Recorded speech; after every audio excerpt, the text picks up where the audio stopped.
नवल किशोर की ओर से आप सभी को सादर नमस्कार। पैट्रियोटिक एफर्ट्स में आप सभी का हार्दिक स्वागत एवं अभिनंदन है। बहुत सारे हिंदुत्ववादी, भारतवादी, आम जनता इस बात से विस्मित है, चकित है, परेशान है कि आखिर अपने शासन के 12वें साल में नरेंद्र मोदी कैसे बदल गया, कैसे पलट गया, क्यों बदल गया, क्यों पलट गया। सभी हैरान हैं। यह विस्मय इस बात से है कि यही नरेंद्र मोदी है जो लगातार 11 वर्षों तक प्राइम मिनिस्टर के रूप में सनातन के पक्ष में, हिंदुत्व के पक्ष में, भारत के पक्ष में निरंतर राग अलापते रहा। इतना ही नहीं, इन 11 वर्षों में उसने बहुत सारे उल्लेखनीय कार्य किए भारतीयों के पक्ष में, भारत के पक्ष में। उन उल्लेखनीय कार्यों की गिनती करना शुरू करें तो काफ़ी वक्त लग जाएगा। फिर भी उसमें से कुछ बहुत प्रमुख कार्य जो हैं उनको बताया जा सकता है, जैसे कि अनुच्छेद 370 को हटाकर कश्मीर को भारत में हमेशा के लिए मिला लिया। भारतवादियों को बड़ी खुशी हुई, राष्ट्रवादियों को बड़ी खुशी हुई। राम मंदिर बनवाने में महत्वपूर्ण भूमिका निभाई। जो संघर्ष 500 वर्षों से हिंदू लोग झेल रहे थे, जिस संघर्ष का सामना कर रहे थे, उस संघर्ष का अंत हुआ। इसके अलावा भारत की अर्थव्यवस्था को निश्चय ही ये लगातार सुदृढ़ करते रहे। नरेंद्र मोदी ने भारत के डिफेंस को, रक्षा को बहुत मजबूत कर दिया इन 11 वर्षों में, जिसका प्रभाव आपको ये देखने को मिल सकता है कि जिस पाकिस्तान के सामने पहले की विपक्षी सरकारों की घिघी बंदी रहती थी, वो पाकिस्तान आज भीगी बिल्ली बना हुआ है।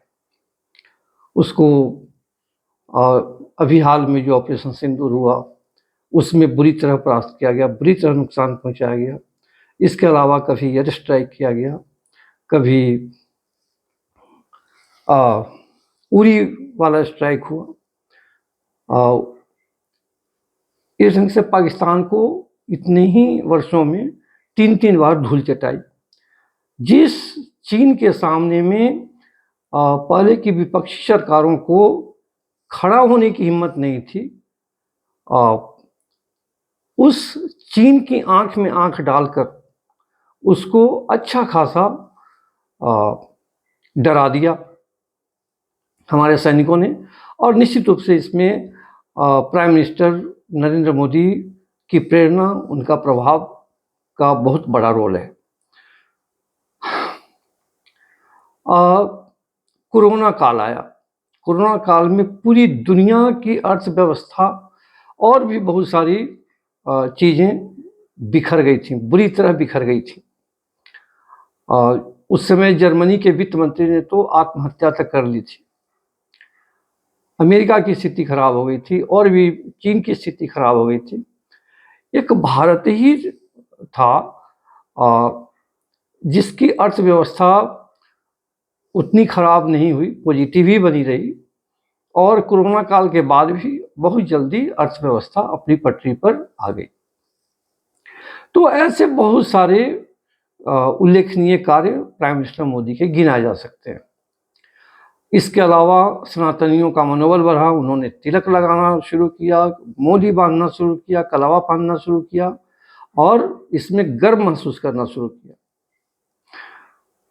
तो ऐसे प्राइम मिनिस्टर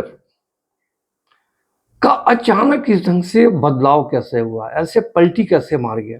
कैसी पलटी कि यह पूरी तरह जातिवादी हो गया। इसने यूजीसी इक्विटी रेगुलेशंस 2026 को इंट्रोड्यूस कर भारत के समाज को, खासकर सनातनी समाज को पूरी तरह विभाजित कर दिया। इस समाज के अंदर विषारोपण कर दिया।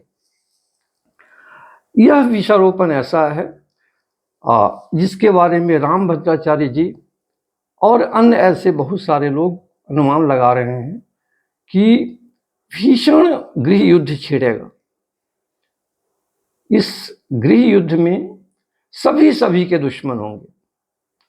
हिंदू और गैर हिंदू आपस में एक दूसरे को काटेंगे, हिंदू हिंदू को काटेंगे, भाजपाई और गैर भाजपाई एक दूसरे को काटेंगे, संघी और गैर संघी एक दूसरे को काटेंगे, भाजपाई और भाजपाई एक दूसरे को काटेंगे, संघी और संघी एक दूसरे को काटेंगे।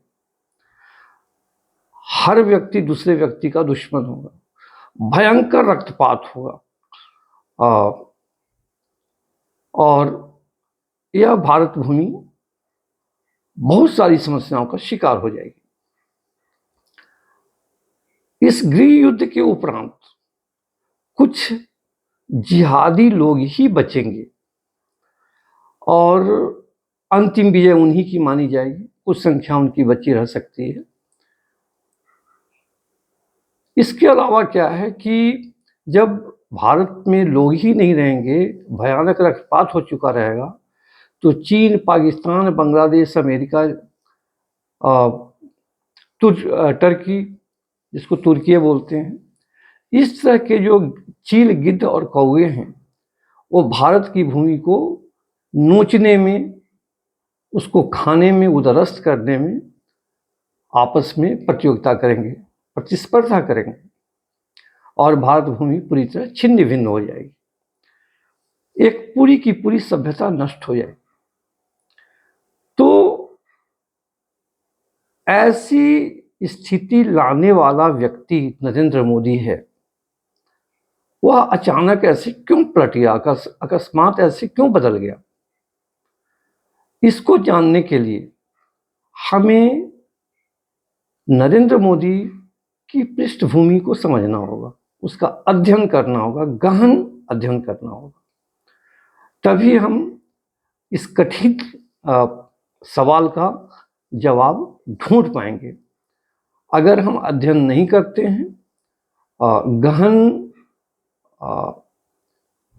पुनरीक्षण नहीं करते हैं, तो इस सवाल के जवाब नहीं मिलेंगे और हमारी परेशानी बनी रहेगी।